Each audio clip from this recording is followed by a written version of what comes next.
Okay. Well,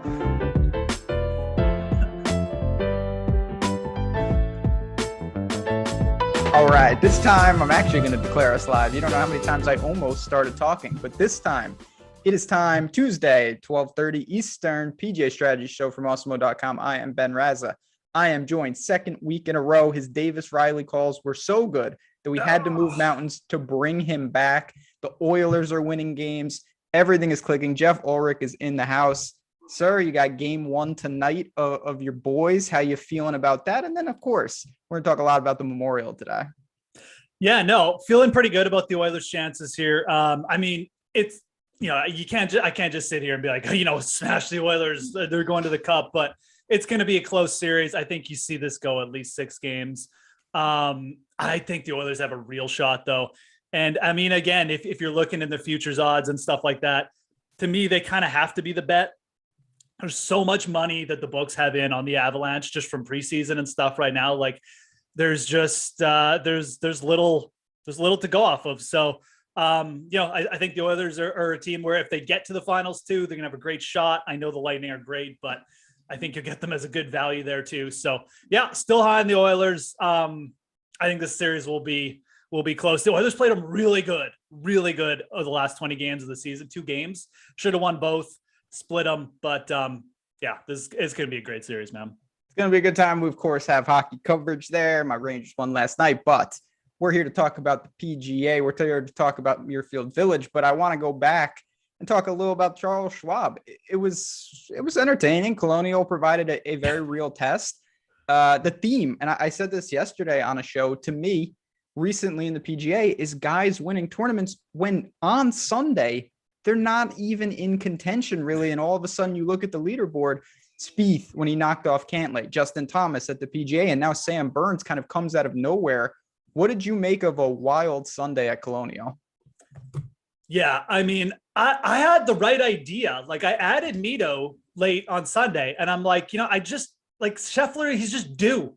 He's just due to give us an average round. And I was right. And it really irks me that I didn't come out with a winner because I also grabbed a piece of Harold Varner on Saturday.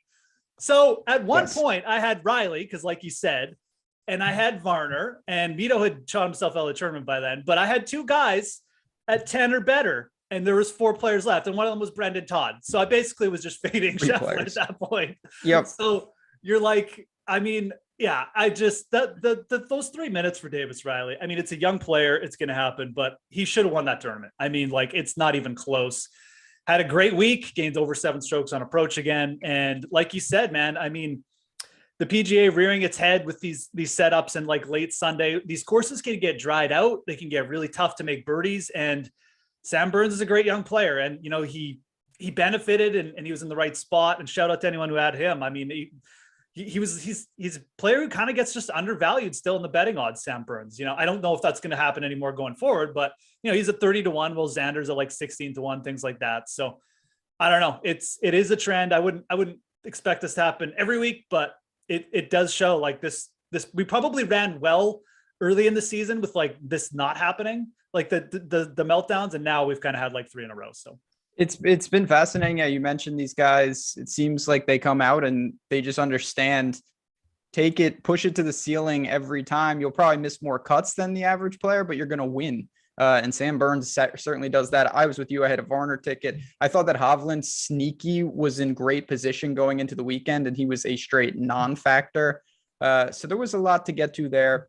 We're going to turn the page, though. We're going to talk about the Memorial. Before we do, though, you see it on the screen. They've been with us all year, Yahoo Fantasy. If you haven't been over there, you can play PGA, of course, and they've got fantastic contests, less rake, and really flexible pricing, which I love. You can load up on super teams. And if you sign up and you're a new user, you get 1 free month of Awesemo Plus Platinum with your first-time deposit and paid contest entry. That info is in the link, and it's on the screen. No reason not to get over there. Just if you want the free month too. I mean, that's a great value. You get all the sports from PGA to NBA to NHL, everything in between. So I'd really encourage people talking, go head over to Yahoo. We're going to talk about that on Live Before Lock tomorrow. But the Memorial is, it's Colonial-esque where we know what we're getting here. We've seen Muirfield Village a lot, Jack's tournament. I like this course. What are your impressions when we head here of what you want your guys to be able to do? Yeah, I mean, Memorial's just like a tough test. Obviously, Jack Nicklaus sets it up that, he's gonna almost said Jack Nicklaus. Can't handle the truth. Yeah. But yeah, he sets it up. So it's just testing, like, obviously, like a variety of factors of players' games, and especially on the approach shot. Like, if you're not bringing it with the approach, you're going to end up in a bunker or have a tough out. I mean, he wants to penalize you on the approach shots when you miss. So always looking for guys trending well there, but around the green game, just it really does. And you see it every year. Like, we get these weird guys pop up, like Danny Willett will pop up, but it's because he's like he's just so good around the greens here. And so you get these random players pop up with weird weeks, and it's because the greens can just eat up players, I think. So interesting test of golf. You will definitely see some players eject this week, most likely. Some of them will be good players too, but very much emphasizing strokes gain approach. And again, if you're looking for players down, I really recommend like players who just you think can save you in a couple different ways. Maybe they're trending okay with approach, but also have that around the green game where they can just figure it out quick. Then that can save them too. Definitely a course that has some elements of what we see at Augusta, in my opinion. Really fast greens. The rough can be punishing.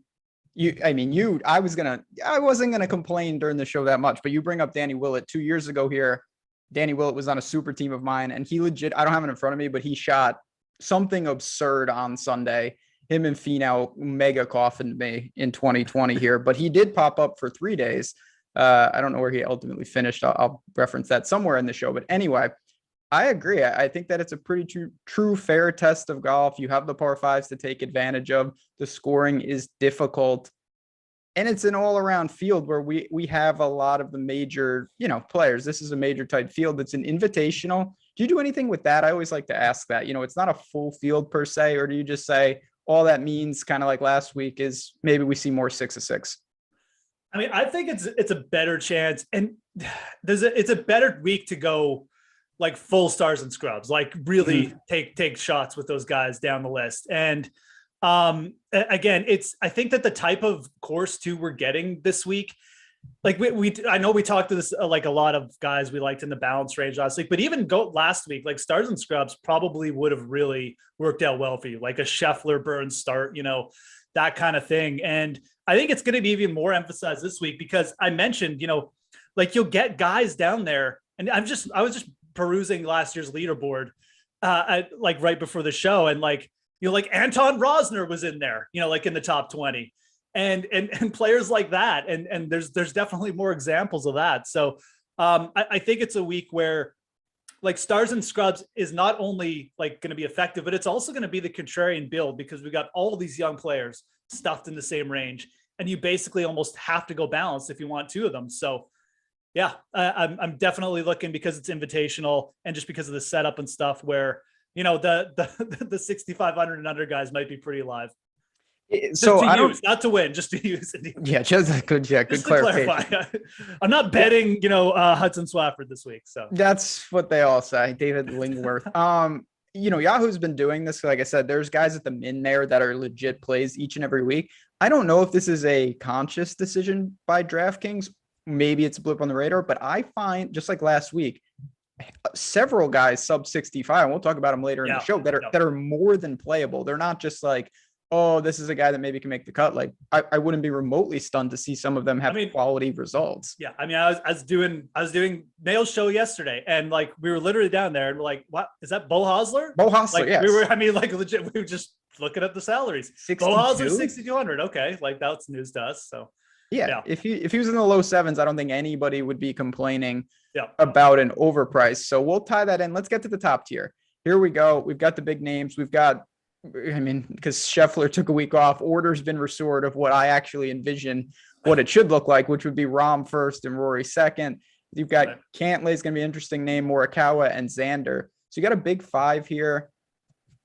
Rahm, he should be, the back-to-back defending champ. I kind of consider him that. He had to withdraw with COVID last year. He was going to win. What do you do at the top here? For me, I gotta trust like the recent form and stuff. I mean, I think Rory is the play. You know, Rahm and Cantlay, again, like we're going course history, and we do see guys, you know, like Hideki at Phoenix and stuff. These players will just pop up. But like, to me, Rory is the guy that I'm scared to fade. And like, you know, that leads to me wanting to play him in DFS over these other guys. I think at 10-9, I think Rahm deserves to be the head honcho, but like you can't really make a case that Rory hasn't played way better than him. And it's just all Rory really needs to do is just play a little bit sharper around the greens. And we know he can do that. He was playing well around the greens to start the year. Just his ball striking wasn't there. Now the ball striking's there. So Cantlay, is he going to show up? He'll probably top 10 or like top 20 because it's the Memorial and it's Muirfield and he loves this course. But I can't like play Cantlay over Rory. I mean, if you want to start and use Cantlay with Rory, sure. Like, and I think we'll talk about that with strategy, but to me, it's got like Rory's got to be the play here. Rahm is interesting, you know, again, you know, really dominated this course last year, but man, like the form it's just all over the place. And this is still like a tough golf course. So I'm not expecting Rahm to necessarily blow up, but you know, if you're expecting him to necessarily just like come in and you know, put his foot down, like, and get to -20 again, I think you're going to be disappointed. So I'm firmly in the Rory stance this week. That's not news to you, probably. I'm sure you'll have a similar vibe, but that's how I'm looking at the top three guys. I'm certainly with you. I know Rory has left people disappointed, but I do think, and maybe I'm spinning it, but to me, a lot of it is like the optics of where he's finishing. You know, he's leading after Thursday, then he doesn't close at the PGA, and it feels terrible that he came in 8th. At the Masters, he's nowhere. He comes in 2nd. And it's miserable that he wasn't in contention. But if you just take it at face value, 2nd, 5th, and 8th in his last 3, and 2 of those are majors, that's as good a form as you're going to find in this field. Rahm's been doing nothing in the majors. I'm not even going to get into what Cantlay's been doing in the majors. It's just been absolutely abysmal. The one that I have trouble with is Morikawa. He's doing what he always does, surgical on the approach. He cannot putt at all right now. Do you worry that he kind of just gets gobbled up with the short game, or do you think that maybe he's the play? He's trending right now very early, but he might be the lowest owned of the 5, sub 10%. Yeah. I think you kind of have to make a decision. Like, it's, again, if you're playing Rory, obviously, you know, like one more 10K guy is fine. It's really like between Xander and Morikawa, where the decision, to me, it's a pretty big decision too. Xander has everything you want from recent form. You know, destroying it off the tee. The approaches are really good for him. He's probably never going to gain like 8 strokes on approach or anything like that, like a Morikawa, but he's doing good enough. And he can be pretty surgical around the greens. So you like this, you like the course experience. I'd probably just side with both Schauffele and Rory. I know they're probably going to be the chalkier of the two, but you know, when you pair two 10K guys together, you know, that in itself will create you a unique lineup. So I think those two guys are the play.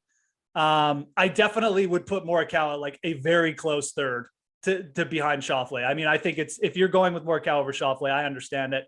And I may even like just, you know, create lineups with both or something, but that's to me the real decision, Morikawa and Schauffele. And I'll give Xander the credit because the recent form, again, I think you have to lean your hat on something. This just seems like a great setup for him. And I just trust him more, like you said, with the putter and around the greens. And we've seen, like, you know, Cantlay last year and even Morikawa last year, like these guys were really good around the greens, and you have to be on this course. So I think you got to trust what you see right now with Xander. I'm with you. Xander has shown he can handle this course. And 2020 came in 13th. He actually closed with a great round, but he lost 5 strokes putting here.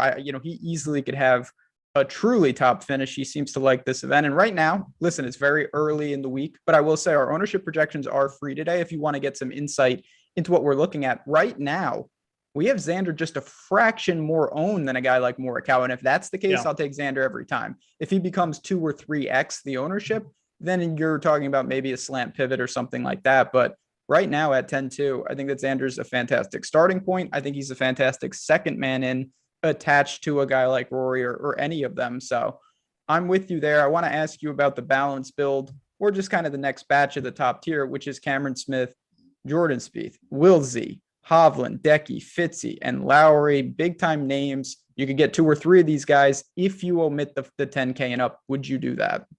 So, I mean, I am really big on this 10K build. And I'm glad you brought up the ownership percentages because yeah, like Xander really actually isn't trending that bigly on the site and Awesemo's like early projections. Obviously this can change on Wednesday, but yep. The guy who is actually up there and he's right up there with speed, this Cam Smith. And I'm into, like, I'm not necessarily like, don't want to play Cam Smith, but if he's going to be like a top 10 owned player, I probably won't. And I'm surprised because his course history here isn't very good. Terrible. Yeah, it's legitimately like it's terrible. And like we see that with a couple other players, like Berger's course history here is like beyond awful too. He's got like 4 missed cuts or something. So Smith is, I guess people are just trying to play off the fact that he gained so many strokes at the PGA and like his putter is going to get hot this week. It's got to, because it's Cam Smith. And maybe that does happen, but I still see Cam Smith as like, you look at the 9K range and you could probably say this about Schauffele too, but when guys like Hovland and Matsuyama and even Lowry are like cheaper than Cam Smith, like legitimately quite a bit cheaper, I have a hard time clicking on him. So probably just going to lay off Cam Smith. And I might even lay off Spieth this week too. 4th week in a row playing for Spieth. Hasn't been like super great at this course. And he gained a million strokes around the greens last week. So scares me a little bit. I almost just might bypass those two. And like I said, really preferring right now to start with 2 guys over 10K. I think that'll be more unique too. So yeah, Cam Smith's always a pain point for me. I rarely get him right. I do think there is something to his course history. I don't think this is a good course for him. And so far, I mean, is he this bad? He's got 6 starts and he has nothing inside the top 65. I mean, that's ridiculous. He obviously can play well here, but is this the course for his life that he would pick? Definitely not. Yeah. Not a great course. Ridiculous ball striking at the PGA, but it's just an opportunity cost. Give me Xander over him. I got to ask you about Hovland though. So I really felt like I got not a raw deal in the sense that I got unlucky, but man, if you told me that Hovland gained 4 strokes putting at Charles Schwab, I would have loved my 25-1 ticket. I would have loved where I'm at. And he wasn't really even close. The ball striking wasn't great. And the around the green game once again was terrible. Does he just get eaten alive around the green here? I am actually I'm pretty into Hovland this week. You know, I think he's trending pretty highly right now in the ownership, may even be like the highest projected play we have, but which is a little surprising. That may change towards the end of the week, but Hovland to me, I like him this week. We know he came really close in 2020 at this venue and like the ball striking wasn't super sharp last week, but I kind of like the fact he's gained some confidence with the putter. Took a really long break after Augusta. And now he's played a couple events and he hasn't been terrible. Like he's gained strokes off the tee. He has gained strokes on approach. It hasn't been like Victor Hovland-esque, but it doesn't look like he's far off to me. And with a couple starts under his belt, now he's coming to a course where he's had some success. And you look at where he's played well this year, Riviera, Bay Hill, it's the same type of setups. You know, you got to score on the par 5s. You got these really tough par 3s and par 4s. Like he's like the opposite of Cam Smith. Like you say this isn't a good setup for Cam Smith, and I agree. Like there's more longer approaches. You know, the par 3s are more testing. I think it's a great setup for Hovland long-term. So the around the green stuff is what it is. I think it's, you know, with Morikawa and Hovland, when are these guys going to just kind of put it together for a decent week around the greens? But I'll lead into Hovland here because he's 9,300. And I kind of like betting him as well. I just like the way he's trending. And again, if that confidence flows over with the putter, I think you'd be in a really good spot to potentially cash in this week. So yeah, that's a player I'm definitely going to like build around. Yeah, I think for me, and this is something that, listen, the years will bear it out. But when I look at Hovland's course history, I don't believe that he should struggle here. I actually believe this should be a course that long-term, he's going to have a lot of top finishes. And I can't say the same maybe about Cam Smith at this event. Last couple guys, I mean, listen, they're not, they shouldn't be discounted in any way because they're playing super consistent. Fitzy and Lowry, time and time again, have answered the call. Do they win a lot? Not really. But man, do they pepper the top 10 and top 20 boards. What's there to say? I think they're rightfully in the 9K range at this point. Oh, absolutely. I mean, Lowry looks way undervalued, if anything, right? I mean, I think you can make a case like Fitzpatrick is probably where he should be just because, like, how much more are we going to get out of him? You know, obviously. His putter is ungodly. It's just like you said, it's every week. Like, you just keep waiting. Okay. But I don't know, man. I mean, I just, if you just said I'm starting with Fitzpatrick and Lowry this week, you're probably correct. Like, it's probably the correct thing to do at this point. Lowry to me is like the higher end play who, just tee to green a little bit more solid and certainly, feels like a play who's just like ready to break through for a win very soon. So obviously good course history here too. Like I think it was 60 the last year in 2020, but regardless, he's played here a bunch. Probably my preferred play of the two, just because again, like I'm just not sure how much more Fitzpatrick can give us. Like, are the approaches going to finally turn up, or is he going to gain like 10 strokes putting? It could happen, but I think Lowry's probably the better upside play. So if you're choosing one of them, that's probably where I would go. That's probably where the field will slightly lean to, though. So take that into account. Yeah, those two, there's just, like you said, like there's just not much to say. They're just producing every week, every time at these ranges now. So yeah, they're going to be cash viable. They're both going to be very popular.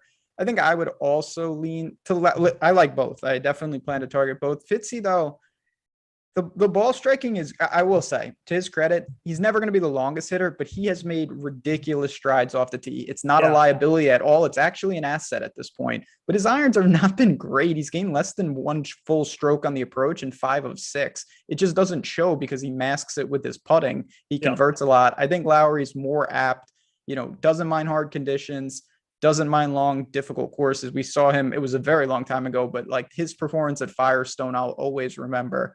It's like a decade ago, but still, just the way Lowry plays, I think that's the move. He but took I wouldn't down mind Prime Spieth that year, didn't he? I think it was him and like so. Yeah, Lowry can get it done on these courses.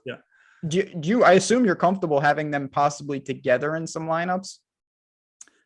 Yeah, I mean, again, it all depends on like what your preference is. If you're starting 210K guys, obviously, like if I'm gonna actually triple dip and go with like a guy like a 6,200 guy, like I would probably prefer Hovland over both those guys. But again, that's like GPP strategy. I mean, if you're starting like maybe one core lineup, you could do that. I would prefer probably like Lowry and Hovland just for the upside versus Lowry and Fitzpatrick. I think Hovland's still very consistent play, but yeah, I don't know. I mean, you could, if you start there. If you're making a balanced approach, starting with those two, you can still even add Hovland, or you can go down and look for some upside in the 8K range. So, well, last question before we get to the 8K range, friend of the show, Matt said, will Z breaking through this Sunday? We didn't really talk about him. To me, he just kind of falls in a neutral zone. I prefer Hovland and Lowry. I also prefer going up to like Xander. Not opposed to the play, but what do you do with Zalatoris? Yeah. So, and again, like Zalatoris he may actually be finally like under-owned a little bit at 9,400 just because we have like all the heat on coming in with Cam Young, Homa's down there, and now Lowry, and he's more expensive than all of them. So I think from like a tournament perspective, like he actually may be the guy to get you some lower ownership in like a balanced build, right? So, if you're worried about your overall ownership percentage, getting like, say you start Fitzpatrick and Lowry, maybe like Zalatoris is your third guy in there. And that could bring down the ownership a little bit, but he's not necessarily someone that I want to go out of my way to play. Again, like we talked about this. I mean, is he going to gain you like 3 strokes putting again on like these fast greens?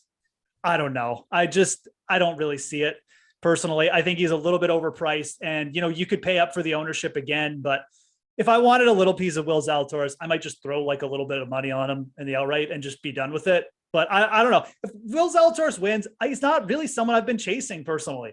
Like I've obviously play him in DFS and stuff like that, but I haven't been like pounding the outrights every week. So I don't really have any FOMO with Will Z. If he wins, he wins. I won't really feel that bad about it. I'll congratulate the people who won, but to me, I think he's just a little bit overpriced this week. I'd much prefer Hovland. With you, same wavelength. Quick question. Again, we're going to get to the eights because we got some hot takes about Cam Young in this chat. Thoughts on first-time players' success on this course? Do you look at that? Do you care? What do you do with something like that? I mean, I definitely care a little bit. Like it's a course where the greens can eat you up really quick. We talked about that, but if you're smashing it out like 350 and hitting the fairways, and your approaches are, like so much better than everyone else's, you're going to hit more greens. You're not going to have to worry about around the greens as much. So Oh man, I mean, it's a tricky course. I think Cam Young at this point, we just have to give him the respect that he deserves because he's just playing so well. So I'm not overly worried about him. I think for him, like if it's a fade, it's just like a pure ownership thing. It's not necessarily like an experience thing. Again, I really do prefer if you're doing like trying to go overweight on one strategy, like starting with the 10K guys. And I think that kind of leads me to more fading this range than going overweight on it. So that's kind of my view of Cam Young. It's not like necessarily like oh, he can't play well here thing. It's just kind of like how I'm looking at constructing the week. And I think Cam Young is a player that I think if he won this week, this would be surprising. Like if he won at like, the last place he played, like maybe the Wells Fargo or something, that's not surprising. If he won here, to me, that would be surprising. And that leads me to more being like tending to be underweight on him, just because again, it's more of an all-around thing. Like with Memorial and Muirfield Village, you gotta gain some strokes around the greens. Everyone's going to miss greens here. The greens and regulations really low. I think that will eventually just hurt Cam Young's upside a little bit this week. Listen, with Cam Young and in chat, we had a hot take that's saying he should be ahead of guys like Morikawa and Xander. Ultimately, he might end up there. He might be that good. I also think there is a chance that Cam Young is playing as good a golf as we're going to see for a very long time from him, and that he's going to regress. Because right now he's just doing everything, including around the green. He's gained during this little run. He's gaining around the green massively. The putter is a little sporadic, but there's nothing to say other than he's crushing. He's going to be popular. He's going to be the most popular play, I think, in the eights, maybe him and Neiman. So I get it. Cam Young makes sense. It's not an ideal situation that he's never seen the course. And I do think this could cause some problems. Let's talk about the guys, though, because say you don't go to Cam Young. Do you pivot to Sanjay? Do you go to Homa, who's playing out of his mind? Or do you are the Davis Riley whisperer. Do you say, you know what, I'm going to keep playing him until he gets kind of that recognition that he deserves? Yeah. Oh, man. I mean, Davis Riley is really talented. We saw how much, like, just all around, all facets of the game. He'll break through eventually. It's kind of a similar story with Cam Young. Like, do we really want to take him now at a course where, like the blowups can happen so quickly? I'm probably fine just leaving Riley out. I would probably let's start with Sanjay, because I really like Sanjay. That's who I think like the pivot in this play in this range should be. I know he doesn't bring the course history, but we talked about how similar this can be to Augusta. And Sanjay's the difference with like Sanjay and Cam Smith is like Sanjay is good off the tee. Like he's not going to get you in a ton of trouble. And I think this course long-term sets up good for Sanjay. I just don't think like in 3 attempts, he just hasn't shown it yet for whatever reason. I love the way he's playing around the green. He's gained a lot of strokes. When Sanjay is playing well around the green, that tends to be like when he really starts to fire, because he's always going to be pretty solid in the ball striking department. But when he gets confident there, then it kind of flows. So I'm really looking at Sanjay M as like the play here for me, like the tournament play where I want to pivot to. I'll play him over the other guys. I just like the setup for him. I really do. And I like the Augusta comp. So that's where I'm looking at. But you can pair him with, I mean, looking at Cam Young and Davis Riley, I'd probably lean Cam Young this week, just because the course is a little bit longer. We know what he can do off the tee. He's not going to get in trouble there.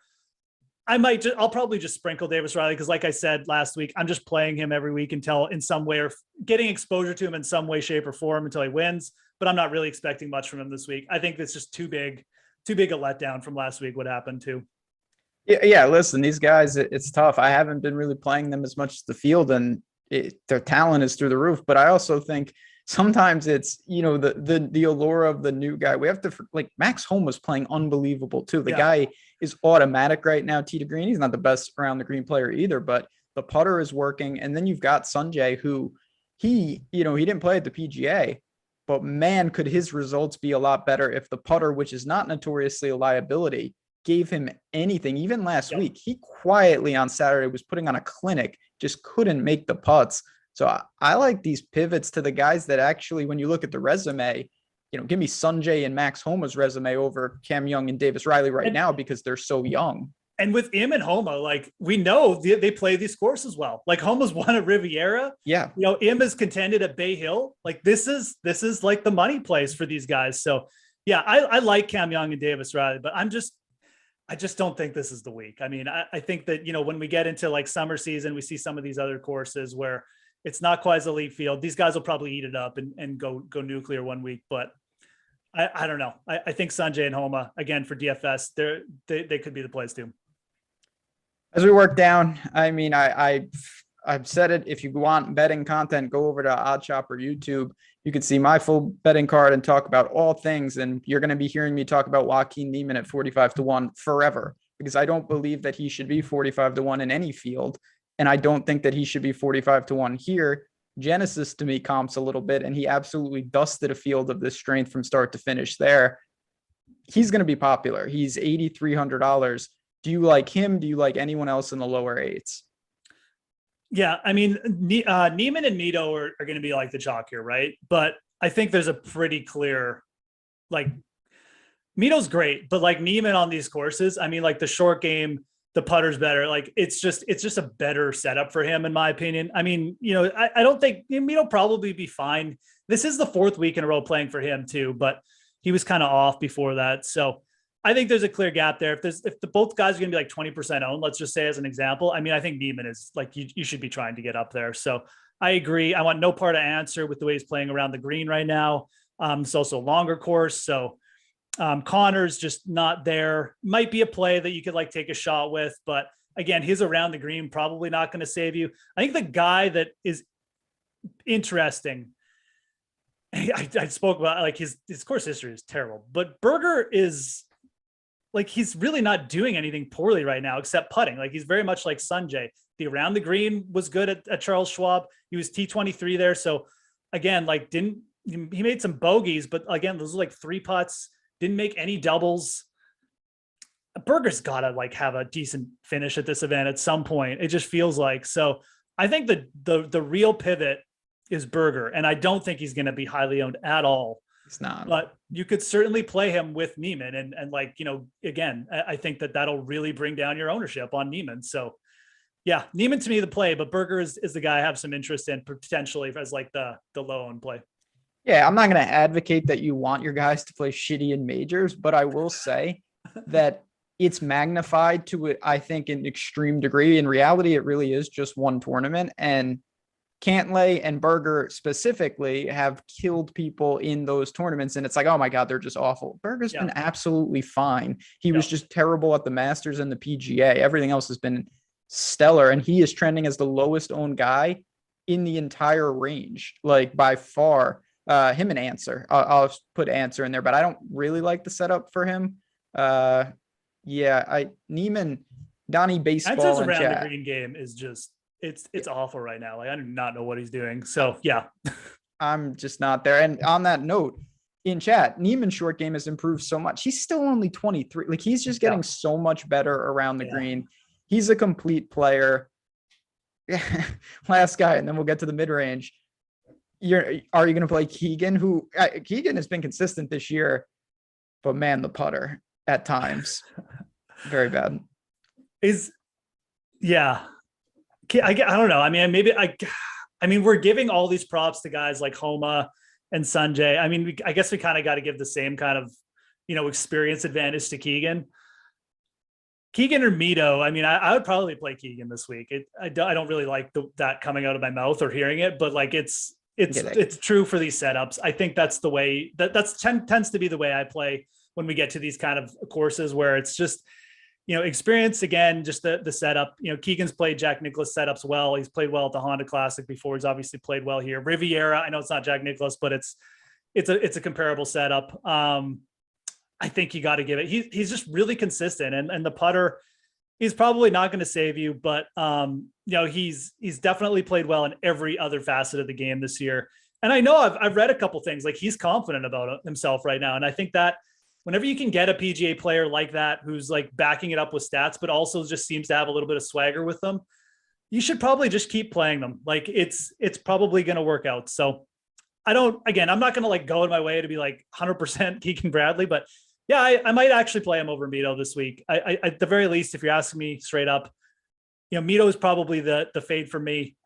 Is around the green game isn't as good as some of the other players, and he just doesn't have the experience of like Bradley. So It's definitely a fade of Mito. I'm not sure I'm going to allocate those shares necessarily to Keegan. Yeah. But I'm with you because I want to talk now. Let's get to the sevens. He's back. Is he? He does seem like Seems Patrick like it. Reed is back. He Yeah. gained in all four categories. The around the green and putting never left, but he was non-competitive off the tee for about 2 to 3 months. He's now gained off the tee in 3 of 4. It's not massive, but it's not losing him the tournament. It's kind of like Cam Smith-esque, and everything else is world class. So 7th at Charles Schwab, 34th at the PGA. That's the best stretch by far we've seen of him. 7,900. The popularity is going to come, but I think this is the time to buy on Patrick Reed. Seems like it, man. I mean, I look, Patrick Reed, when he's down here and when he's still available at good odds, he's tended to pay off, and like elite fields don't bother Patrick Reed either. So, and again, like it's kind of just like a pedigree thing. Like everyone's going to play Chris Kirk. And even like Matt Kuchar at this point, like I like those. I like Chris Kirk, but like, he's not as good as Patrick Reed at golf. Like he's just not. Like his upside isn't as good. Patrick Reed's upside is that he'll win this event. Like if the putter gets going. So that's how confident he can be. It's hard for me to sit here and say, like, to me, he's just like the clear play. Like in terms of, if you're going for maximum upside, play Patrick Reed in this range. And, again, that like goes down to Chris Kirk. Could also have some hot takes with guys under him potentially with the same kind of thinking. But I think Patrick Reed has shown us that like we should be trusting him at this point. And also, since we're on the Patrick Reed subject, I don't know what his odds are for the US Open right now, Ben, but like, I'm going to be betting him for the US Open this week. That to me, like if he keeps showing form, the odds will get shorter. And also, it's kind of like a nice hedge. I mean, if you play him this week, maybe it doesn't pay off. You have the ticket in a couple of weeks as well. So I think you buy into the form in some way, shape, or another with Patrick Reed. I will say, if you do think that Reed is back, you absolutely should bet him now because like say Reed top fives here that you mentioned at the odds or you're completely like gone. Yeah. Do you feel the same way? And he hasn't shown the signs, but like you have Jason Day sitting there sub 10%. I'm glad you brought him up. Mayo yelled at me for bringing him up yesterday. So okay, I'm not going to yell. I mean, I'll let you take the bullet though if he crashes and burns. I'm not recommending him. Oh, I've already taken the Jason bullet, so I'll just take another one. Yeah, when I look at Jason Day, every time that I see something around the green and with the putter, the ball striking is gone. And then the ball striking comes, no putting all of a sudden. What do you make of it? Is it in there? Is it just a matter of putting it all together? Yeah, I think what you're seeing with Jason Day is just a player who he's been like, he's been so long since he's gone through like consistent stretches where he's been able to like compete, practice, etc. that it's just hard. It's hard to do everything at once. Like when you're, I mean, even when you go out and play like a game of golf, like oftentimes it's like, oh, my driver's great, but like I legitimately cannot hit a 9-iron, without hitting it into the trees or shanking it. And then like the next time you go, your 9-iron's perfect, and you can't hit like you can't hit like off the tee at all. You're just topping it. So it's like that, but like obviously to a way higher degree with Jason Day, where it's just like things are just a little bit off because he hasn't been able to practice. That's what it seems like to me. But I really like the fact that the around the green game and putter has come back for Jason Day, because that was like okay at the start of the year. And then, like you said, it kind of went away and now it's come back. He's made 3 cuts in a row. We saw the big ball striking week at the Wells Fargo, but so we know it's in there. Like we know better ball striking is in there. And now with the confidence flowing, and now at a venue where it's tough, around the green matters a lot and experience matters. Like I think there's good DFS upside with Jason Day.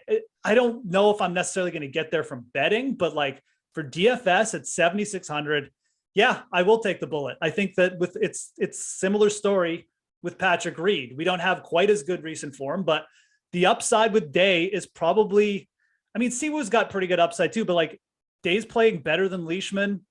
You get this range is interesting because like we're going to talk about Aaron Wise too, but I think Day is playable this week. Let's leave it at that. And you're not going to have to go overweight on him either.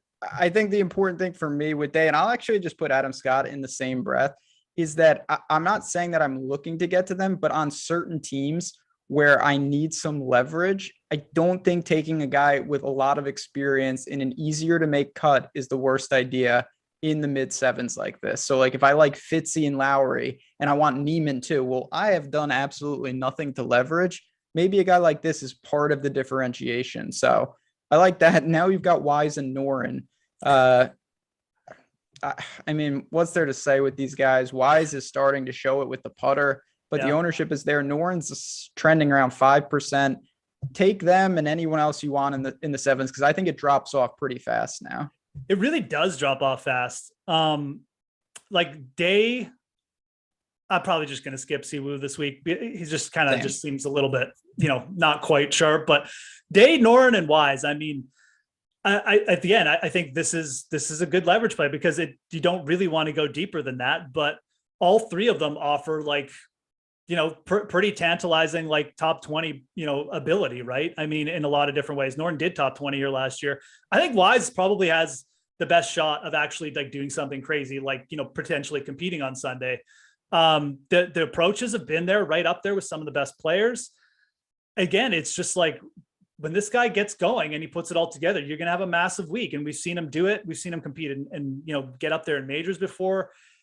We know he played well here last year. So again, I think like pure upside, it's probably close between those three guys that we talked about. And we could throw Adam Scott in there, but like, I kind of like Wise the most. I mean, that if you can just figure out the greens early in the week, man, like I think that you can see a player here who could potentially compete. I think his talent level is comparable to some of the other players on tour playing well right now. He's just certainly can't figure out the consistency yet, but player with a ton of talent, that.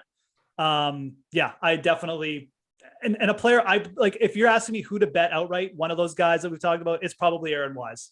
I think he's got the best shot of, like I said, doing something crazy like winning. So I think to me, it's not that close in that regard, because I would also say that Aaron Wise is the most likely to get cut as well. It's just a bigger range of outcomes. To me, Noren is a very solid. I expect him to make this cut and hover around 20th and do what he does. He's shown that here. But man, it really becomes, to me, tournament centric, low owns, and the ownership dictates that once you get below Wise, we don't have anybody projected even close to 10% until we get down into the lower sixes, a couple guys. And I think that's going to update. It's target rich environments, but who are the flyers you're looking? Is it Ricky, CT Pan, Harmon off the bounce back, who was like 50% owned last week in high stakes? I mean, what do you see here? Yeah, Brian, that was insane. That was quick too. That was like, it's over, like by instant whole 9. So at least it was quick. It wasn't, dragged out. So I mean, like, there's really no safe haven play here, right? Like, I mean, people are probably going to flock to CT Pan a little bit, finally just realizing that this guy's like making every cut and gaining strokes every week. But I don't think it's necessarily like a play you have to go to. I am interested in Lahiri this week. I mean, okay. I mean, why not? Like, he seems pretty focused right now. I mean, again, like a player who's just playing with confidence. He's got good course history here too. I don't know if you remember that one year, but he was like T2. He shot like 65 in the final round. Like, I think there's good vibes with Lahiri at this course. So I'll buy into it for the main fact that, like, I think that you can make a case for every player between like 7,500 and like 7K, like going down to like Russell Knox even. So there's really nobody here that necessarily stands out. I mean, I will gently point out that like Ricky Fowler, I don't think has ever missed a cut at the Memorial. If he has, it's like one in like a decade. So, as far as just guys you want to make the cut, I mean, Ricky coming off a couple of events, he's again, like gaining a little bit on approach. The putter's been a little bit better. Around the green has actually been pretty good. He's probably the most likely to make the cut of these guys. I mean, of anyone in this range, which sounds crazy. And it kind of speaks to how weak the range is. But, if you're looking for at 7,200, we're really maybe not looking for guys to just, bail us out with like a win. I mean, Ricky's probably going to make the cut. Like, that almost just feels like the play, but I do like Lahiri's for potential upside. I think that, again, he's something about this course he just likes. He just likes coming. Maybe it's a Nicholas thing set up. I don't know, but 7,200. Yeah. I think like for a tournament, that is maybe where I'd lean. Listen, the good thing about this range is that you can take some opportunities. And if one of these guys gets cut, you shouldn't, in my opinion, have a large percentage of your portfolio tanked, because you don't need 30% Lahiri to 6x it. It's crazy. 7,400 and below, one spot left. You guys think Lahiri? Yeah, it would be Lahiri or Ricky for me. Yeah, it really kind of depends on like what the yeah. rest of your lineup looks like, obviously, and like what you're entering. But I think those are two guys I would key on. Yeah. I want to say Woodland, but I just can't. I'm kind of just giving up on Woodland. He'll probably win this week now. Of course. Like I've taken my shots with him. I don't know. It's a really weird season for Woodland. Like T6 and then like missed cuts and then like T10 and then I don't know. Denny McPutts is here. He legitimately gains 7 strokes every week with the putter. Hasn't lost with the putter since January, but everything else is kind of a mess. I don't think this is the best course. I've been playing him a lot. I'd rather play Harmon or Knox. Let's open it up. We got about 10 minutes left. The 6K range is upon us. There are definitely names here. There's no doubt. Yeah. Where do you look? Was there a couple guys that stood out as you look for your last man in? Yeah. I mean, it's funny. Like you said, like the 6K range, the mid 6K range is actually, I think, going to be way more popular this week than like the low 7K range. So obviously Brendan Steele is just like, you know, he's going to be chalky. I mean, but it's for good reason. I mean, he's mashing the ball. You know, he's got really good course experience. So it's, you know, Brendan Steele is a guy who can kind of like, you know, 3-putt a few times, but when he's playing this well, he does kind of grind out a lot of mid cuts. And I think he's kind of just someone you should play. Like, I really do. I don't rarely say that about chalky players in the 6K range, but like, I don't really have a reason to like, just say like Brendan Steele is a bad play here. I think he's underpriced. And I think that I like the experience with the player like that. So I've always called Brendan Steele like the you know, the poor man's Keegan Bradley, and like, you know, Keegan's 8,100 and they're both kind of playing similarly right now. So I kind of have to like Steele. Patrick Rogers is always a player who, when I see any shape of form, I'll probably play.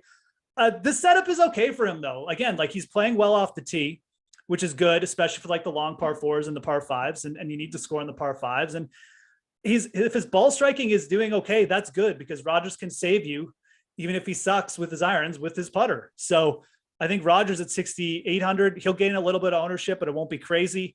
And I don't mind going there. God, there was a player I completely just. Champ. Who? Champ. I want to ask you about Champ and Wolf. Who are down Champ. here. Okay. Well, if you got something to say about Champ, go ahead. No, not really. I think, you know, they're always a common, we get that question every week, rightfully so. And I always say, like, if you want to go with an off the tee skill set, Cameron Champ, when he has his formula, is unstoppable. You're just not going to get it too often. And I think the strain around the green here, it's hard. He's going to outscore his placement points if he makes the cut. But if those blow up holes come on Friday, he's done. And I think that's kind of what we get. I would recommend EVR, but I don't want to lose my job. I can't do that responsibly anymore. He's just a disaster. I do think he's talented, but I'm not sure I see a lot here. I agree that Brendan Steele is the obvious play. I actually don't hate EVR this week. Of course, because it makes sense, but then he doesn't do anything. And then next week he'll finish like T5 after he blows up for us. But yeah, Champ. Well, who would you rather play, Champ or Wolf? I think Champ, it has to be the guy you kind of lean with, isn't it? Like he can kind of, again, the putting can get so hot with Cam Champ. That's where I would lean. That's where I was going. I'm probably not going to take a shot with either of these guys, but Wolf is not doing, like, Cam Champ has some clear weaknesses to his game. Wolf has no assets to his game right now. There's nothing, and I'm a huge Wolf long-term guy. It's just, there's nothing there. I'd rather play Thigala. Yeah, I agree. Yeah, man, like after that T25 by Wolf, I really thought we were going to see something, but Same. I don't know. Maybe at the Rocket Mortgage he'll show back up or something like that. Any love for Chesko, who's, you know, turned into like Matt Kuchar at this point? Well, I got it. See, I don't know what this. I don't even. Is it LIV or is it Live? I think everyone's just been calling it Live. Okay, well, the Live people just take these guys away, and I think Molinari is one of them, so I don't have to deal with it because I don't know what to do with him. The form is all over the map. The stats are all over the map. He does gain off the tee at times without being long, but I think for me, I would rather go down to like, do I dare say Lucas Glover? Lucas Glover is striking it wildly good for this range. He's in prime Lucas Glover form because he's He also can't losing putt. like 3 strokes on putting every week, which Yeah. is why he's finishing like T40 instead of like T4. So, Yes. but yeah, I agree. Like, I think Lucas Glover is someone you should be interested in. I think that if you are pivoting off Steele, or you just, making some lineups, like Glover's the guy I would go to. I mean, EVR, like Francesco, I mean, well, especially I just don't think the upside's there with Molinari right now enough to play. So I think Glover is like a better pivot off of Steele if you're going there, or you could even play them both. Although maybe that's asking, like, taking too much, fire into one can. But yeah, I think Glover's definitely playable. Thigala is semi-interesting, and then I don't know. I don't really have a hot take on the rest of these guys. Is Chuck Howell the third doing anything? No, I was looking at, so don't play him. I want us to get that out there right now. Okay, we're going to talk about players. If Higo was in form, I think this would be an interesting spot for him, but he's not. Kitayama and Svensson are 63. They've shown a little, particularly Kitayama. I'm not, I target him in Europe quite a bit when he was over there. He has shown that, particularly off the tee, he's not going to lose this tournament off the tee. He may lose it with the putter. He may be outclassed, but I think that he gives you a chance. If you're in a jam and you don't want to play Bo Hostler, who is the obvious move, I don't mind taking a shot. I think the Europeans, you mentioned Willett, I think they are at a distinct advantage in some of these type of courses. So that would be my one off the wall play down here. Kitayama is interesting. Yeah, he played well at Honda too, which again, like kind of a Jack Nicklaus setup, or at least I think he redesigned it or something. So yeah, that's interesting. Kitayama is definitely play to consider. He could, I mean, like Kitayama, he's gonna make you bogeys, but like he could definitely score on the par fives. So I like him just as a player. I think you may even see him win at some point, like maybe in the fall. Now it gets, so you got Grillo at 62. Yeah. Another player Pat yelled at me for. Okay. I mean, I don't want to play Bo Hosler at 6,200. Like, I just don't, because it just seems like a trap. It's like, haha, okay, you guys, like, Bo Hosler's playing well. Here he is at 6,200. Big trap. It just feels like you're going to get like the floor pulled out of you if you play Bo Hosler, but it does stick out. I mean, this, like, he gained everything last week. We know that he could just gain 8 strokes putting any week too. I don't know. I don't really have like a great pivot. I mean, Grillo, Willett maybe can gain 5 strokes around the green and make the cut here again. I feel like Bo's got to be the play.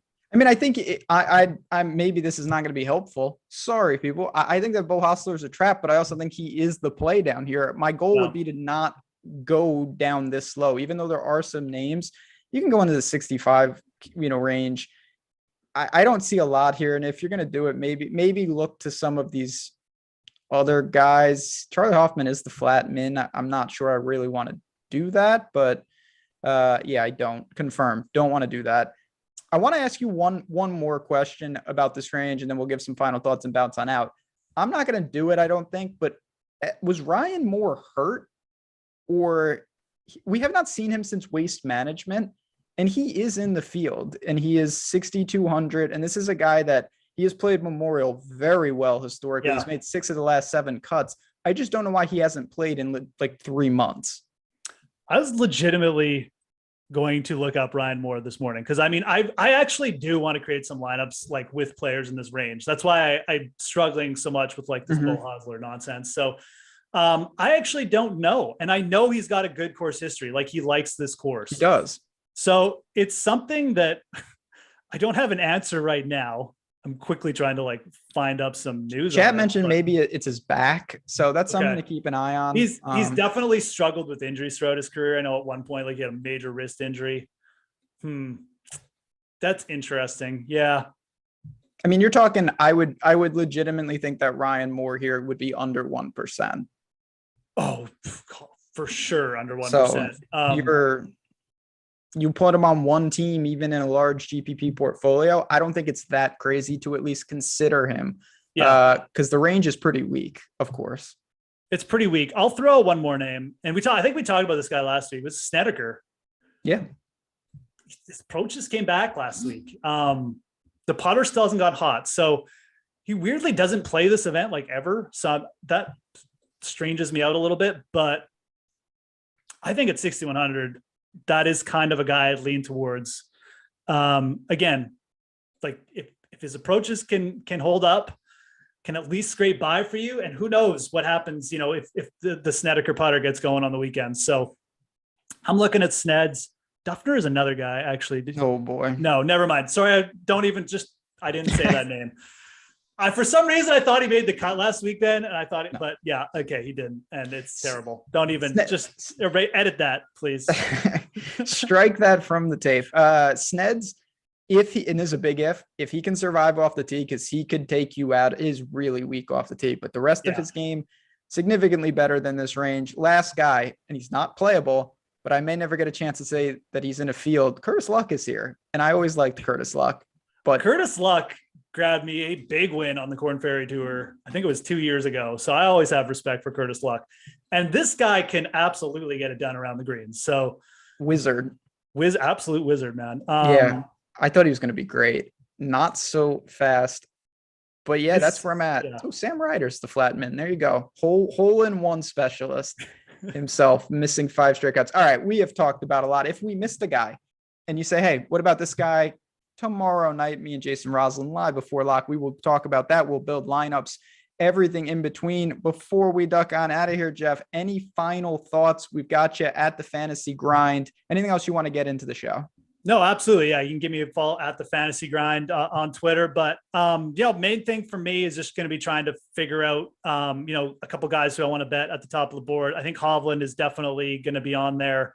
And then I just stress it. Like, this is a week where I've talked about guys under 6,500 more than I ever have this week, probably for any tournament. So definitely going to be making some lineups like a little bit like that. I think you take advantage of the setup and the fact it's an invitational.